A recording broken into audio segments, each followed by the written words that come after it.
Hello everyone, আসসালামু আলাইকুম। Riyan studio and blog থেকে সবাইকে জানাচ্ছি স্বাগত। অনেক দিন পরে একটা রেসিপি নিয়ে হাজির হয়ে গেলাম। আসলে দীর্ঘ সময় ধরে একটু অসুস্থতার কারণে আপনাদের মাঝে কোনো ভিডিও আপলোড করতে পারিনি, এর জন্য আন্তরিকভাবে দুঃখিত। তো যাই হোক, আমার আপুরা এবং ভাইয়া আপনারা সবাই কেমন আছেন আমাকে অবশ্যই জানিয়ে দেবেন। ছাদে আমি কৃষি করেছি, এটা হচ্ছে লাউ গাছ লাগিয়েছি।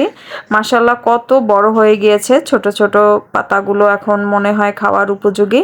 তো যাই হোক, আমি লাউ শাক কেটে নিয়েছি।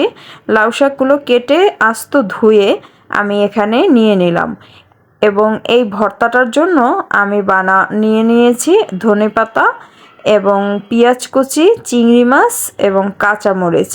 এগুলো সব আমি আস্তে আস্তে ভেজে নেব। আসলে লাউ পাতা ভর্তাটা এত সুস্বাদু হয় এইভাবে বানালে, কালারটা যেমন থাকবে গ্রিন, তেমন খেতেও অসাধারণ।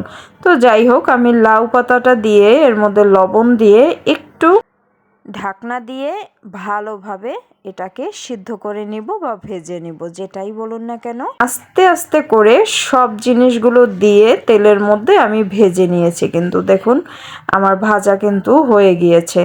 এখন আমি একটা মিক্সারের মধ্যে মানে ব্লেন্ডারের মধ্যে আমি শুধুমাত্র ধনেপাতাটা আমি কিন্তু পরে অ্যাড করেছি। এটা ভাজলে সেই ধনেপাতার ফ্লেভারটা আর থাকে না।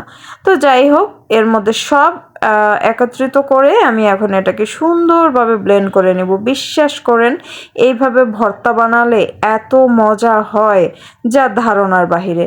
ব্লেন্ড করা কিন্তু হয়ে গিয়েছে, কালারটা জাস্ট দেখুন গ্রিন, অথচ চিংড়ি মাছের যে ফ্লেভারটা লাউ পাতার সাথে এত জমে যায়, আপনারা না বানালে বিশ্বাস করবেন না। তো যাই হোক, এখন কিন্তু আমার একটু খাওয়ার পালা। হ্যাঁ, আপু সবসময় একটু খাইয়ে দেখায় আপনাদের। তো যাই হোক, তো দেখুন কি সুন্দর হয়েছে। সবাই ভালো থাকবেন, সুস্থ থাকবেন এবং আমার জন্য দোয়া করবেন। আল্লাহ হাফেজ।